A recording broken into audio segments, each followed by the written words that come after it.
জলপাইগুড়ির ময়নাগুড়িতে বিজেপির প্রার্থী কে জানেন?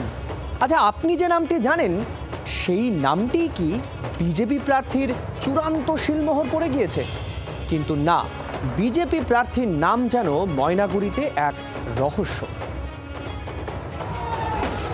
ভোটবাজারে প্রার্থীকে নিয়ে বিক্ষোভের ঘটনায় রাজ্যের বাকি 293টি কেন্দ্রকে টেক্কা দিচ্ছে ময়নাগুড়ি। এই কেন্দ্রে ইতিমধ্যেই ঘোষিত প্রার্থী বদল হয়েছে। তার উপরে প্রার্থী অসন্তোষ চরমে।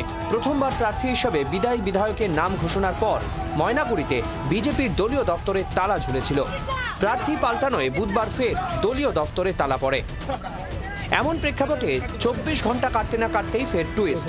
কলকাতায় রাজ্য বিজেপি নেতৃত্বের সঙ্গে দেখা করে এসে নিজেকে প্রার্থী হিসাবে ঘোষণা করলেন বিদায়ী বিধায়ক কৌশিক রায়। আপনি নিজেকে বিজেপি প্রার্থী হিসাবেই এখন প্রচারে নামছেন? অবশ্যই। এবং মনোনয়ন জমা দেবেন 4 তারিখে এবং কেন্দ্রীয় নেতৃত্ব আর বাকি আলোচনা 4 তারিখের পরে হবে। বাকি আপনারা কর্মসূচি সব পেয়ে যাবেন। প্রার্থী বদলের পর হতাশ হয়ে পড়েছিলেন কৌশিক রায়ের অনুগামীরা, এখন উচ্ছ্বসিত তারা।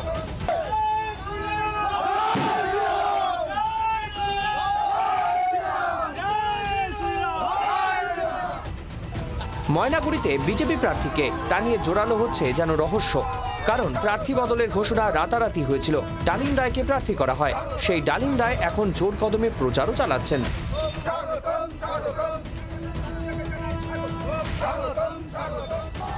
বিজেপির প্রার্থী পদে তাহলে কে, কৌশিক না ডালিম? স্পষ্ট নয় বিজেপি কর্মী সমর্থকদের কাছেই। প্রশ্নের মুখে সাধারণ ভোটাররাও। ব্যুরো রিপোর্ট, জি 24 ঘন্টা। বাংলার আওয়াজ, বাঙালির আবেগ, জি 24 ঘন্টা।